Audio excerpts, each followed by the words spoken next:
If we don't have a relationship with Jesus, why keeping the Sabbath? Is it even possible to keep the Sabbath without Jesus?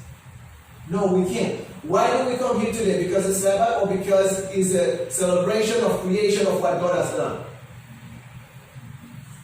Because it's creation day. God wants us to remember. And when we come here, we proclaim, we declare that God is the creator of heaven and earth. Every time you come here, you don't come just because you want to see brother preaching or you want to come to hear the message, but you come to declare and proclaim that God is the creator of everything. So we don't believe in evolution. Everything started in one explosion and everything were created. But God is the creator God. Now let's see in verse 9.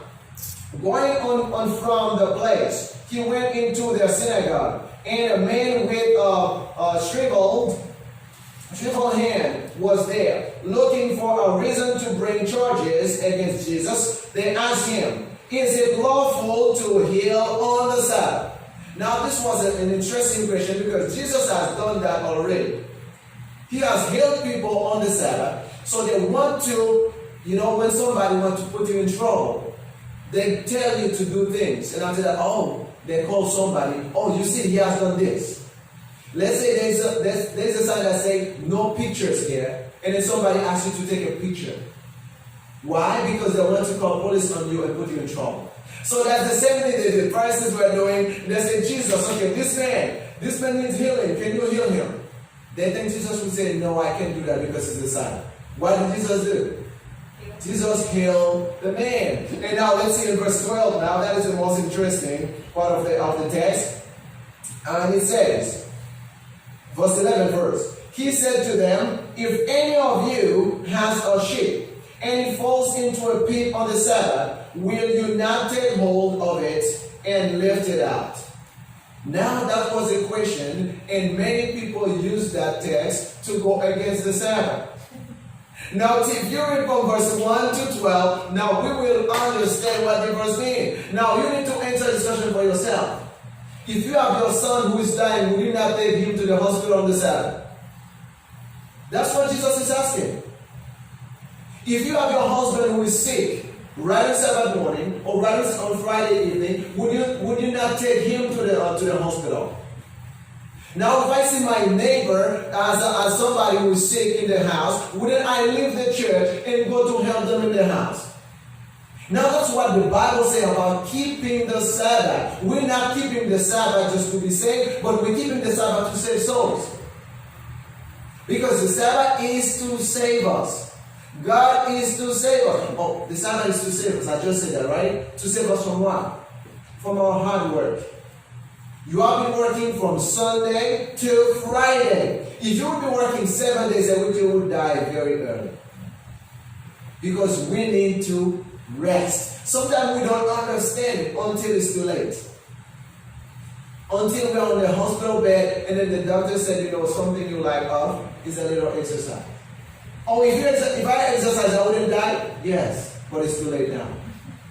If I didn't work 7 days a week, I wouldn't die? No, you wouldn't die so early. It's too late now. Now we need to understand God understands more than us. God knows more than us. He created us. He said that our body is just too weak to work. Just work. We need to stop. Did God need to rest in Genesis chapter 2, verse 1 to 3? God didn't need any rest because he can't be tired. God cannot be tired. So he wanted us to learn this and said, I want you to follow my will and do my commandments. You need to rest. Now in verse 12, let's go with it. Because 11, I just tell you another example. You could say, okay brother, you have your sister right now. She's at home or at work. If she calls you right now, brother, I'm just in an accident. What would you do? You keep worshiping the Lord or you go and be with her? Because you are the only one as a family in Taiwan. Do you understand? And when you do that, you don't break the Sabbath. You're still doing what you're supposed to do on the Sabbath. I cannot be coming to church and I see somebody in an accident in Taiwan. I don't have to do that. But in Haiti, I will stop and help that person. Why? Because in Haiti, we don't have that law that says if somebody's in an accident, we need to wait for police to save that person. In time when you have to wait until the police come and do the things, the person might die. But if you can save somebody, you need to stop, forget about the church and save the person. You still keeping the Sabbath.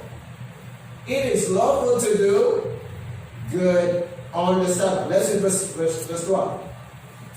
Now let's see. Verse 12 says, how much more valuable is a person than a sheep? Because they didn't answer the question. Remember, they didn't answer. It was a rhetorical question because the answer would always be yes. If I have my son who is dying on the Sabbath, I'm going to take care of him before church.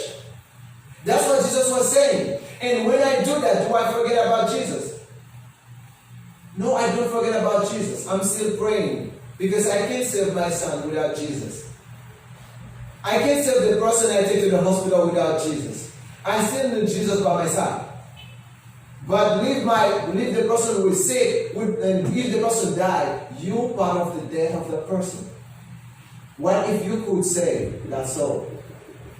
What if you could be a witness to so many people around you on that Sabbath day? That's what Jesus was doing. Being a witness always. Now the second part of the verse it says, therefore, it is lawful to do good on the Sabbath. Therefore, it is lawful to do good on the Sabbath. Now you need to remember this. It is lawful to do good on the Sabbath. You don't break the Sabbath by doing good. You break the Sabbath by doing wrong. And is there any time wrong is acceptable?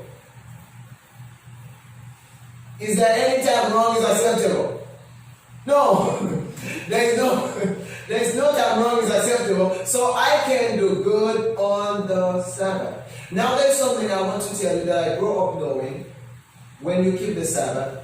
Now, I didn't know my sister Echo would come here.